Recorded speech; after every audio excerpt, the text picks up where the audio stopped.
हमारे देश में लगातार अलग अलग संस्थाएं अलग अलग प्रयोग करती रहती हैं, जिसका मकसद होता है आम आदमी को किस तरीके से बीमारियों से राहत दी जाए, उसकी समस्याओं को कम किया जाए।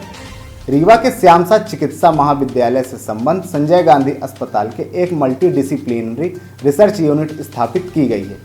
यह यूनिट स्वास्थ्य अनुसंधान के लिए काम करती है। रिसर्च और डेवलपमेंट के लिए भारत सरकार से मिले संसाधन का इस्तेमाल करके नए नए प्रयोग करती है, जिसमें अस्पताल में मौजूद सीनियर डॉक्टर प्रोफेसर यहाँ पर लगातार अनुसंधान करते हैं। ऐसे कई अनुसंधान फिलहाल रीवा के रिसर्च यूनिट में किए जा रहे हैं। उसी में से एक अनुसंधान है डायबिटीज़ को लेकर, जिसमें रीवा के डॉक्टर्स को कुछ सफलता मिली है। यहाँ चूहों पर किया गया प्रयोग पूरी तरह से सफल रहा।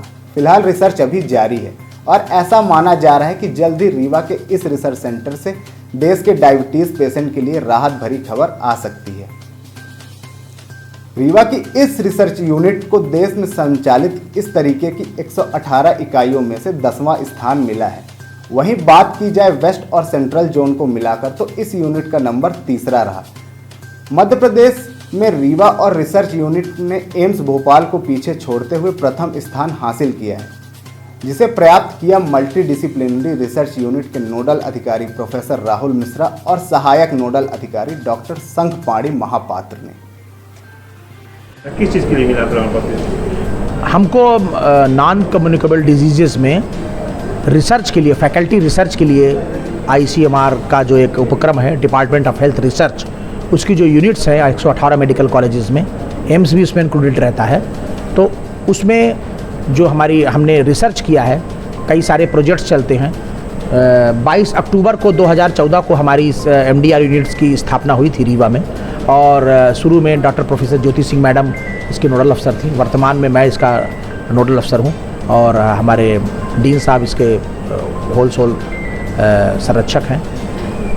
क्या उपलब्धि थी दिल्ली में, ज़रा बताइए।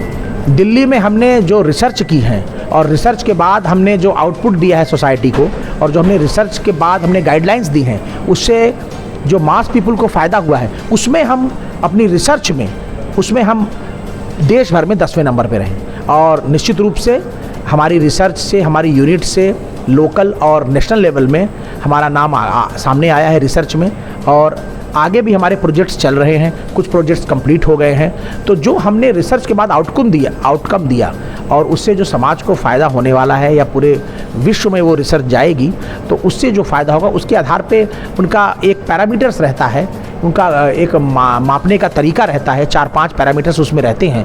तो कि आपने कब चालू किया, आपने ये कैसे चालू किया, आपका प्रोजेक्ट कितने साल में कंप्लीट हुआ, और आपके प्रोजेक्ट में कितना आपका बेस था, पॉपुलेशन स्टडी कैसे किया, आपने पूरे मानकों का इस्तेमाल किया। इस आधार पर वो नंबर्स देते हैं। तो उस नंबर के आधार पे 10 में से हमको 8 मिले। तो और 2 नंबर जो हमारे कटे हैं, वो नंबर कुछ लोकल उसके कारण। प्रदेश और सेंट्रल जोन में क्या स्थिति है आपकी? प्रदेश में हम नंबर 1 हैं, और हमारा जो जोन है, जोन की भी कैटेगरी वो करते हैं। तो उसमें हम सेंट्रल और वेस्ट जोन में आते हैं। सेंट्रल और वेस्ट जोन में हम 3rd में हैं। उसमें से एक एम्स का है।